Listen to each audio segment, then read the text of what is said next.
Good morning, everyone. Today we are going to do the chapter on equality. ठीक है बेटा, this is your first chapter of civics. So we will talk about equality in Indian democracy. Okay बेटा, it means equality. First of all, we will talk about what is equality. Equality ਕਹਿੰਦੇ ਕਿਹਨੂੰ ਨੇ? ਬੱਚੇ ਕਈ point of view ਤੋਂ ਅਸੀਂ equality ਦੇ meaning ਸਮਝਦੇ ਹਾਂ। ਠੀਕ ਹੈ, ਪਿਛਲੀਆਂ ਕਲਾਸਾਂ ਵਿੱਚ ਵੀ ਤੁਸੀਂ ਸਮਝ ਚੁੱਕੇ ਹੋ। ਪਿਛਲੇ 6th ਕਲਾਸ ਦੇ ਵਿੱਚ ਵੀ ਤੁਸੀਂ ਇਸ ਬਾਰੇ ਪੜ੍ਹ ਚੁੱਕੇ ਹੋ, ਜਿਹੜੇ ਕਿ ਤੁਹਾਡੇ ਡੈਮੋਕ੍ਰੇਸੀ ਦੇ ਮੇਨ ਪੁਆਇੰਟ ਸੀ। ਠੀਕ ਹੈ, ਉਹਨਾਂ ਵਿੱਚੋਂ ਇੱਕ ਹੈ ਇਕੁਐਲਿਟੀ। ਜੇ ਇਕੁਐਲਿਟੀ ਹੈ ਤਾਂ ਹੀ ਡੈਮੋਕ੍ਰੇਸੀ ਹੈ। ਠੀਕ ਹੈ, this is the main feature of the democracy. So look at the picture. These include people's participation, the resolution of conflict and equality and justice. ਇਹ ਪਿਕਚਰ ਬੱਚੇ ਕੀ ਸ਼ੋ ਕਰ ਰਹੀ ਹੈ ਕਿ ਲੋਕਾਂ ਦੇ ਨਾਲ ਬਰਾਬਰਤਾ, ਸਭ ਨੂੰ ਇੱਕੋ ਜਿਹਾ ਸਮਝਿਆ ਜਾਵੇ। ਠੀਕ ਹੈ, ਇਹ ਲੋਕ ਜਿਹੜੇ ਜਦੋਂ ਵੀ ਕਿਸੇ ਨਾਲ ਕੋਈ ਵਿਤਕਰਾ ਕੀਤਾ ਜਾਂਦਾ ਤਾਂ ਲੋਕ ਉਸ ਦੇ ਅਗੇਂਸਟ ਖੜ੍ਹੇ ਹੋ ਸਕਦੇ ਹੈ। ਲੇਕਿਨ ਇਹ ਕਿੱਥੇ ਪੋਸੀਬਲ ਹੈ? ਡੈਮੋਕ੍ਰੇਟਿਕ ਕੰਟਰੀਜ਼ ਦੇ ਵਿੱਚ ਹੀ। ਜੇ ਕੰਟਰੀ ਦੇ ਵਿੱਚ ਡੈਮੋਕ੍ਰੇਟਿਕ ਢਾਂਚਾ ਨਹੀਂ ਹੈ ਤਾਂ ਸਾਨੂੰ ਪਤਾ ਹੈ ਜਿੱਥੇ ਮੋਨਾਰਕੀਕਲ ਸਿਸਟਮ ਹੈ ਉੱਥੇ ਕਿਸੇ ਦੀ ਕੋਈ ਨਹੀਂ ਸੁਣਦਾ। ਜੋ ਵੀ ਫੈਸਲਾ ਲੈਣਾ ਉਹ ਸਿਰਫ ਰਾਜਾ ਨੇ ਹੀ ਲੈਣਾ ਹੁੰਦਾ। ਠੀਕ ਹੈ, ਲੇਕਿਨ ਡੈਮੋਕ੍ਰੇਟਿਕ ਕੰਟਰੀ ਦੇ ਵਿੱਚ ਇਹਦਾ ਨਹੀਂ ਹੁੰਦਾ।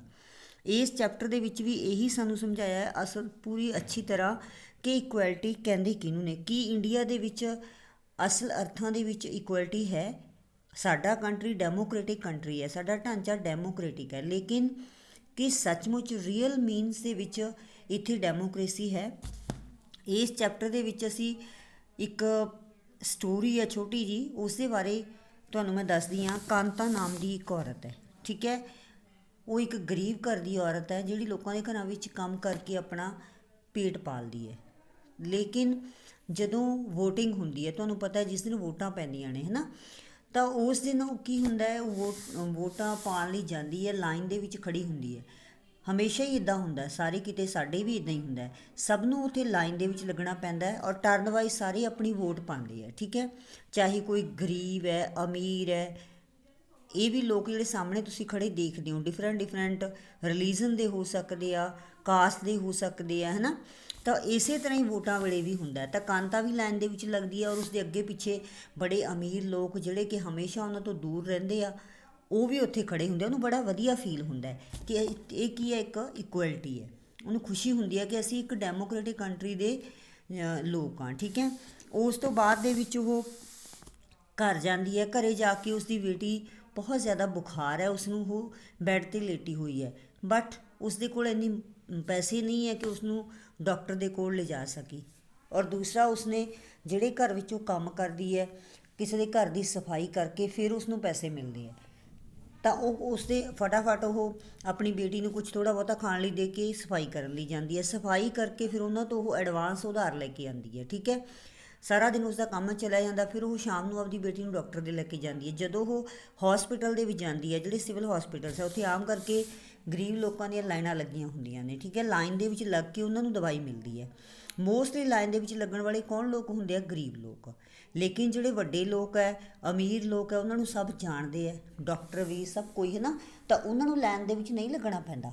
ਉਹ ਆਪਣੀ ਬੇਟੀ ਇੰਨੀ ਬੁਖਾਰ ਨਾਲ ਤਪ ਰਹੀ ਹੈ, ਉੱਥੇ ਖੜ੍ਹੀ ਹੈ, ਤਾਂ ਉਸਨੂੰ ਫੀਲ ਹੁੰਦਾ ਕਿ ਕੀ ਸੱਚਮੁੱਚ ਇਹ ਡੈਮੋਕ੍ਰੇਸੀ ਹੈ।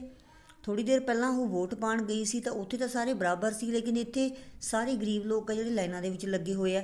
ਅਮੀਰ ਲੋਕ ਫਟਾਫਟ ਜਾਂਦੇ ਆ, ਡਾਕਟਰ ਨਾਲ ਜਾਣ ਪਹਿਚਾਣ ਹੁੰਦੀ ਹੈ, ਉਹ ਆਪਣੇ ਬੱਚਿਆਂ ਨੂੰ ਦਵਾਈ ਦਿਵਾਉਣ ਲਈ ਕਦੇ ਲਾਈਨਾਂ 'ਚ ਨਹੀਂ ਲੱਗਦੇ। ਠੀਕ ਹੈ, ਤਾਂ ਉਸਨੂੰ ਇਹ ਚੀਜ਼ ਵੀ ਬੜੀ ਪਿੰਚ ਕਰਦੀ ਹੈ। ਤਾਂ ਇਸ ਦਾ ਮਤਲਬ ਕੀ ਹੈ ਕਿ ਬੇਸ਼ੱਕ ਸਾਨੂੰ ਰਾਈਟਸ ਮਿਲੇ ਆ, ਵੋਟ ਦਾ ਰਾਈਟ ਮਿਲਿਆ, ਹੋਰ ਵੀ ਬਹੁਤ ਸਾਰੇ ਰਾਈਟਸ ਮਿਲੇ ਆ, ਲੇਕਿਨ ਅਸਲ ਦੇ ਵਿੱਚ ਜਿਹੜੀ ਇਕੁਐਲਿਟੀ ਹੈ ਉਹ ਹਾਲੇ ਬਹੁਤ ਦੂਰ ਹੈ। ਠੀਕ ਹੈ, ਇਹੀ ਇਸ ਲੈਸਨ ਦੇ ਵਿੱਚ ਸਮਝਾਇਆ ਗਿਆ। ਨੈਕਸਟ ਪਿਕਚਰ ਦੇਖੋ। In this everyone has right to vote like an educated ਔਰ uneducated person. Everyone has right means ਚਾਹੇ ਕੋਈ ਪੜ੍ਹਿਆ ਲਿਖਿਆ ਹੈ, ਚਾਹੇ ਕੋਈ ਅਨਪੜ੍ਹ ਹੈ, everyone has right to vote. ਠੀਕ ਹੈ, ਪੂਅਰ ਔਰ rich, every type of person, Hindu, Muslim, whatever, caste, religion. ਠੀਕ ਹੈ ਬੱਚੇ, ਵੋਟ ਦੇ ਅਧਿਕਾਰ ਲਈ ਕਿਸੇ ਚੀਜ਼ ਨੂੰ ਮਤਲਬ ਮੈਜਰ ਨਹੀਂ ਕੀਤਾ ਜਾਂਦਾ। Every person who is 18 years old that is having voting right, ਠੀਕ ਹੈ। ਮੀਨਸ ਕਿ ਜੋ 18 ਈਅਰ ਤੋਂ ਉੱਪਰ ਦਾ ਹਰ ਵਿਅਕਤੀ ਸਾਡੀ ਕੰਟਰੀ ਦਾ ਵੋਟ ਦੇ ਸਕਦਾ, ਸਾਡੇ ਕੋਲ ਇਹ ਰਾਈਟ ਹੈ, ਵੋਟਿੰਗ ਰਾਈਟ, ਠੀਕ ਹੈ। Look at this one, equal right to vote in a democratic country like India. All adults, irrespective of what religion they belong to, how much education they have, ठीक है, what caste they are, or whether they rich or poor, doesn't matter, ठीक है। So this is called universal adult franchise। Universal adult franchise का मतलब ਇਹੋ ਹੀ ਹੈ ਬੇਟਾ ਕਿ ਸਭ ਨੂੰ ਬਿਨਾਂ ਕਿਸੇ ਭੇਦਭਾਵ ਦੇ, ਨਾ ਉਹਨਾਂ ਨੂੰ ਕੋਈ ਧਰਮ ਦੇ ਆਧਾਰ 'ਤੇ ਉਹਨਾਂ ਨਾਲ ਵਿਤਕਰਾ, ਨਾ ਹੀ ਕੋਈ ਕਾਸਟ ਦੇ ਆਧਾਰ 'ਤੇ, ਨਾ ਹੀ ਉਹਨਾਂ ਦਾ ਕੋਈ ਸੋਸ਼ਲ ਸਟੇਟਸ ਦੇ ਆਧਾਰ 'ਤੇ, ਮਤਲਬ ਕਿਸੇ ਵੀ ਤਰ੍ਹਾਂ ਦਾ ਕੋਈ ਵਿਤਕਰਾ ਨਹੀਂ ਹੁੰਦਾ ਇਸ ਦੇ ਵਿੱਚ। ਸਭ ਨੂੰ ਇੱਕੋ ਜਿਹਾ ਰਾਈਟ ਹੈ। ਜਿਸਨੇ 18 ਈਅਰਸ ਦੀ, ਅਡਲਟ ਦਾ ਮਤਲਬ ਕੀ ਹੈ, ਅਬਵ 18 ਈਅਰਸ ਆਫ ਏਜ, ਠੀਕ ਹੈ। ਮੀਨਸ ਕਿ ਜੋ ਵਿਅਕਤੀ, ਜੋ ਮਤਲਬ ਯੰਗ ਪਰਸਨ ਆਪਾਂ ਕਹਿ ਸਕਦੇ ਹਾਂ, 18 ਈਅਰਸ ਦਾ ਹੋ ਗਿਆ ਤਾਂ ਉਸ ਨੂੰ ਵੋਟ ਦਾ ਜਿਹੜਾ ਰਾਈਟ ਹੈ ਆਟੋਮੈਟਿਕ ਹੀ ਮਿਲ ਜਾਂਦਾ, ਕਿਉਂਕਿ as per our constitution this is our right, ਠੀਕ ਹੈ। It has given by the constitution of our country. So we all are equal in this way, okay. So look at the next picture, other kinds of equality. ਇਹ ਵੀ ਇਕੁਅਲਿਟੀ ਹੈ ਕਿ ਸਾਨੂੰ voting right ਹੈ। ਦੂਸਰੀ ਗੱਲ ਹੈ ਕਿ ਕੋਈ, ਇਹ ਦੇਖੋ ਤੁਸੀਂ ਅਲੱਗ-ਅਲੱਗ ਪਰਸਨ ਪਿਕਚਰ ਦੇ ਵਿੱਚ ਦੇਖ ਰਹੇ ਹੋ, ਕੋਈ ਕਿਸੇ ਵੀ ਧਰਮ ਨੂੰ ਬਿਲੋਂਗ ਕਰਦਾ ਹੈ, ਕੋਈ ਕਿਹੋ ਜਿਹੀ ਉਸਦੀ ਡਰੈਸਅਪ ਹੈ, ਠੀਕ ਹੈ, ਕੋਈ ਕਿਹੋ ਜਿਹਾ ਉਸਦਾ ਰਹਿਣ ਸਹਿਣ ਹੈ, ਡਜ਼ਨਟ ਮੈਟਰ, ਸਾਰੇ ਕੀ ਨੇ, ਇਕੁਅਲ ਹੈ। ਲੋਕ ਇੱਕ ਦੂਸਰੇ ਨਾਲ ਕੋਈ ਭੇਦਭਾਵ ਨਹੀਂ ਕਰ ਰਹੇ, ਕੋਈ ਜਾਤ ਦੇ ਆਧਾਰ 'ਤੇ, ਕੋਈ ਧਰਮ ਦੇ ਆਧਾਰ 'ਤੇ, ਕਿਸੇ ਕਿਸਮ ਦਾ ਕੋਈ ਭੇਦਭਾਵ ਨਹੀਂ ਹੈ, ਠੀਕ ਹੈ। ਤਾਂ ਇਹ ਵੀ ਕੀ ਹੈ, ਇਕੁਅਲਿਟੀ ਹੈ। Look at the next picture, Dalit's child is sitting on the floor and other students seeing on the mat। बच्चे two pictures you are looking, है ना। So look at the first picture, these are the Dalits। Dalits means कि जो broken ने, जो ਪਹਿਲਾਂ ਅਸੀਂ ਵੈਸੇ ਅੱਜ ਕੱਲ੍ਹ ਅਸੀਂ ਵਰਡ ਯੂਜ਼ ਨਹੀਂ ਕਰਦੇ, ਗਾਂਧੀ ਜੀ ਨੇ ਇਹਨਾਂ ਲੋਕਾਂ ਲਈ ਇੱਕ ਗਰੀਬ ਲੋਕਾਂ ਲਈ ਵਰਡ ਚੁਣਿਆ ਸੀ, ਹਰੀਜਨ, ਠੀਕ ਹੈ, ਤਾਂ ਕਿ ਉਹਨਾਂ ਦੀ ਜਿਹੜੀਆਂ ਫੀਲਿੰਗਸ ਆ ਉਹਨਾਂ ਨੂੰ ਕੋਈ ਠੇਸ ਨਾ ਪਹੁੰਚੇ। ਤਾਂ ਇਸ ਕਰਕੇ ਇੱਥੇ ਦੋ ਪਿਕਚਰ ਸ਼ੋ ਹੋ ਰਹੀਆਂ ਨੇ। ਇੱਕ ਪਿਕਚਰ ਦੇ ਵਿੱਚ ਜੋ ਗਰੀਬ ਬੱਚੇ ਹੈ ਉਹ ਮੈਟ ਦੇ ਉੱਪਰ ਬੈਠੇ ਹੋਏ ਆ, ਔਰ ਦੂਸਰੇ ਪਾਸੇ ਜੋ ਤੁਸੀਂ ਦੇਖ ਰਹੇ ਹੋ ਅੱਛੀ ਡਰੈਸਅਪ ਕੀਤੀ ਹੋਈ ਹੈ, ਇਟ ਮੀਨਸ ਕਿ ਇਹ ਅਮੀਰ ਘਰਾਂ ਦੇ ਬੱਚੇ ਹੈ, ਠੀਕ ਹੈ, ਰਿਚ ਪੀਪਲ ਨੇ ਇਹ। ਤਾਂ ਇਹ ਕੀ ਨੇ, ਬੈਂਚਾਂ ਦੇ ਉੱਪਰ ਬੈਠੇ ਹੋਏ ਹੈ। ਕੀ ਇਹ ਇਕੁਐਲਿਟੀ ਹੈ? ਨਹੀਂ, ਇਹ ਅਨਇਕੁਐਲਿਟੀ ਹੈ, ਠੀਕ ਹੈ। ਇੱਦਾਂ ਹੀ ਪਹਿਲਾਂ ਹੁੰਦਾ ਸੀ ਕਿ ਜਿਹੜੇ ਜੋ ਗਰੀਬ ਲੋਕ ਸੀ ਉਹਨਾਂ ਨੂੰ ਇਹ ਦੂਸਰੇ ਬੱਚਿਆਂ ਨਾਲੋਂ ਡਿਫਰੈਂਟ ਰੱਖਿਆ ਜਾਂਦਾ ਸੀ, ਠੀਕ ਹੈ। ਤਾਂ ਇਸ ਤਰ੍ਹਾਂ ਦੀ ਮਤਲਬ ਜਿਹੜੀ ਹੈ, ਇਸ ਤਰ੍ਹਾਂ ਦੀਆਂ ਗੱਲਾਂ ਅੱਜ ਕੱਲ੍ਹ ਨਹੀਂ ਹੁੰਦੀਆਂ, ਠੀਕ ਹੈ। ਹਰ ਇੱਕ ਸਕੂਲ ਦੇ ਵਿੱਚ, ਤੁਸੀਂ ਵੀ ਸਕੂਲ ਜਾਂਦੇ ਹੋ ਤਾਂ ਉੱਥੇ ਇਸ ਤਰ੍ਹਾਂ ਦਾ ਵਿਤਕਰਾ ਬੱਚਿਆਂ ਨਾਲ ਨਹੀਂ ਹੁੰਦਾ, ਹਰ ਬੱਚੇ ਨੂੰ ਬਰਾਬਰ ਸਮਝਿਆ ਜਾਂਦਾ, ਠੀਕ ਹੈ। ਅੱਜ ਸਾਡੇ ਕੋਲ ਬੇਟਾ ਰਾਈਟ ਹੈ ਇਸ ਚੀਜ਼ ਦਾ ਕਿ ਕੋਈ ਵੀ ਸਾਡੇ ਨਾਲ ਇਸ ਤਰ੍ਹਾਂ ਕੋਈ ਕਿਸੇ ਕਿਸਮ ਦਾ ਭੇਦਭਾਵ ਨਹੀਂ ਕਰ ਸਕਦਾ। ਅਗਰ ਕੋਈ ਕਰਦਾ ਤਾਂ ਉਸ ਨੂੰ ਐਜ਼ ਪਰ ਦਾ ਲਾਅ ਸਜ਼ਾ ਮਿਲ ਸਕਦੀ ਹੈ, ਅਸੀਂ ਉਸ ਦੇ ਅਗੇਂਸਟ ਬੋਲ ਸਕਦੇ ਹਾਂ, ਠੀਕ ਹੈ। ਲੇਕਿਨ ਪਹਿਲਾਂ ਇੱਦਾਂ ਨਹੀਂ ਹੁੰਦਾ ਸੀ। ਬਹੁਤ ਸਾਰੇ ਲੋਕਾਂ ਦੇ ਵਿੱਚ ਐਫਰਟਸ ਨੇ ਇਸ ਦੇ ਵਿੱਚ। ਇਹ ਇੱਕ ਪਰਸਨ ਹੈ ਜਿਸ ਨੇ ਓਮ ਪ੍ਰਕਾਸ਼ ਵਾਲਮੀਕੀ, ਇਸ ਨੇ ਵੀ ਇਹ ਸਾਰੀਆਂ ਜਿਹੜੀਆਂ ਚੀਜ਼ਾਂ ਨੇ ਆਪਣੀ ਜ਼ਿੰਦਗੀ ਦੇ ਵਿੱਚ ਫੇਸ ਕੀਤੀਆਂ ਨੇ, ਠੀਕ ਹੈ। ਜਦੋਂ ਇਹ ਛੋਟਾ ਬੱਚਾ ਸੀ ਤਾਂ ਇਸ ਨੇ ਸਭ ਕੁਝ ਝੱਲਿਆ। ਇਸ ਨੇ ਇੱਕ ਬੁੱਕ ਲਿਖੀ ਹੈ ਗਰੀਬ ਲੋਕਾਂ ਬਾਰੇ, ਓਮ ਪ੍ਰਕਾਸ਼ ਵਾਲਮੀਕੀ ਨੇ, ਠੀਕ ਹੈ, ਜਿਹਦੇ ਵਿੱਚ ਇਸ ਨੇ ਮਤਲਬ ਦਲਿਤ ਲੋਕਾਂ ਦੀ ਲਾਈਫ ਬਾਰੇ ਲਿਖਿਆ ਕਿ ਉਹਨਾਂ ਦੀ ਲਾਈਫ ਕਿਸ ਤਰ੍ਹਾਂ ਦੀ ਸੀ, ਠੀਕ ਹੈ। ਤਾਂ ਇਸ ਬੁੱਕ ਦੇ ਵਿੱਚ ਉਹਨੇ ਦੱਸਿਆ ਕਿ ਜਦੋਂ ਮੈਂ ਛੋਟਾ ਬੱਚਾ ਸੀ, ਬਹੁਤ ਛੋਟਾ, ਉਹ ਤੁਸੀਂ ਤਾਂ ਹਾਲੇ ਵੀ ਵੱਡੇ ਹੋ, ਜਦੋਂ ਉਹ ਚੌਥੀ ਕਲਾਸ ਵਿੱਚ ਪੜ੍ਹਦਾ ਸੀ, ਸਕੂਲ ਜਾਂਦਾ ਸੀ, ਤਾਂ ਸਕੂਲ ਦੇ ਵਿੱਚ ਉਸ ਦੇ ਨਾਲ ਇੱਦਾਂ ਦਾ ਹੀ ਵਿਤਕਰਾ ਕੀਤਾ ਜਾਂਦਾ ਸੀ। ਸਕੂਲ ਦੇ ਵਿੱਚ ਬਾਕੀ ਸਾਰੇ ਬੱਚੇ ਤਾਂ ਪੜ੍ਹਦੇ ਸੀ, ਪਰ ਇਸ ਨੂੰ ਜਿਹੜਾ ਹੈਡ ਮਾਸਟਰ ਸੀ ਉਹ ਕਹਿੰਦਾ ਸੀ ਕਿ ਚਲੋ ਤੁਸੀਂ ਗਰਾਊਂਡ ਸਾਫ਼ ਕਰੋ। ਇਹ ਸਾਰੇ ਸਕੂਲ ਦਾ ਗਰਾਊਂਡ ਸਾਫ਼ ਕਰਦਾ ਸੀ, ਸਾਰੇ ਕਮਰੇ ਸਾਫ਼ ਕਰਦਾ ਸੀ, ਠੀਕ ਹੈ। ਪੂਰਾ ਦਿਨ ਇਸ ਦਾ ਸਾਫ਼ ਸਫਾਈ ਵਿੱਚ ਚਲਿਆ ਜਾਂਦਾ ਸੀ, ਲੇਕਿਨ ਦੂਸਰੇ ਬੱਚੇ ਆਰਾਮ ਨਾਲ ਬੈਠੇ ਪੜ੍ਹ ਰਹੇ ਹੁੰਦੇ ਸੀ। ਸਾਰਾ ਇਸ ਦਾ ਜਿਹੜਾ ਮੂੰਹ ਹੈ ਮਿੱਟੀ ਨਾਲ ਭਰ ਜਾਂਦਾ ਸੀ, ਕੱਪੜੇ ਮਿੱਟੀ ਨਾਲ ਭਰ ਜਾਂਦੇ ਸੀ, ਇੱਥੋਂ ਤੱਕ ਕਿ ਇਸ ਨੂੰ ਜਿਹੜਾ ਵਾਟਰ ਜਿੱਥੋਂ ਦੂਸਰੇ ਬੱਚੇ ਲੈਂਦੇ ਸੀ ਉੱਥੋਂ ਇਸ ਨੂੰ ਵਾਟਰ ਲੈਣ ਦੀ ਵੀ ਇਜਾਜ਼ਤ ਨਹੀਂ ਸੀ ਹੁੰਦੀ।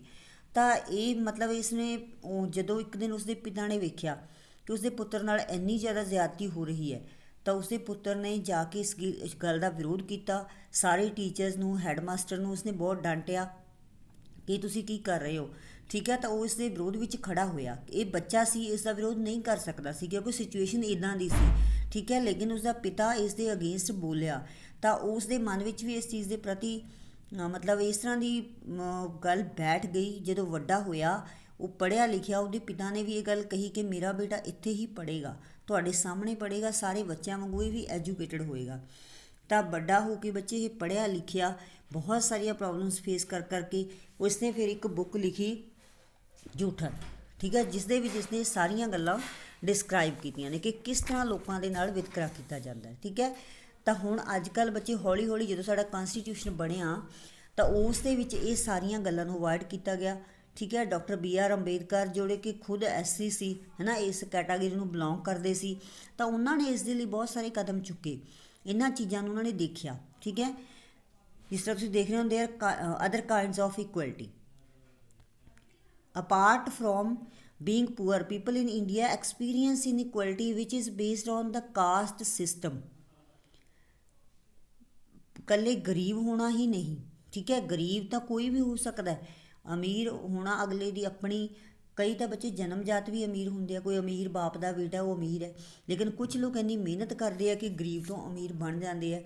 लेकिन एक होर चीज़ है साढ़े इंडिया के कास्ट सिस्टम, जिहड़ा कि साढ़े नाम के नाल बर्थ के अकॉर्डिंगली ऑलरेडी लग चुका है। जिवें तुसीं देख रहे हो कोई SC है ना, कोई BC है, कोई रामदासिया सिख है, कोई जट सिख है, इस तरह दी कास्ट्स तुहानूं सबनूं पता है। ठीक है, ये भी एक की है अनइक्वलिटी है।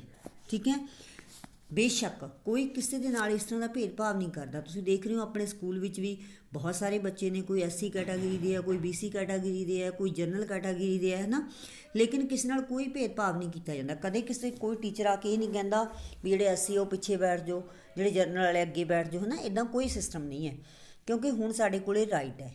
ठीक है, साडे कॉन्स्टिट्यूशन के अकॉर्डिंगली ये सारिया गल्लां जिहड़ियां ने अवॉइड कर दित्तियां गईयां। जे कोई किसी नाल इदां दा वितकरा करदा है तो असीं की कर सकते हैं बच्चे, कोर्ट का सहारा लै सकते हैं, असीं उसके अगेंस्ट मतलब की है कोर्ट दे विच जा सकते हैं। ठीक है, तो ये चीज़ां जिहड़ियां ने पहलां नहीं सी हुंदियां। ठीक है, नैक्सट है रैकोगनाइजिंग डिगनिटी।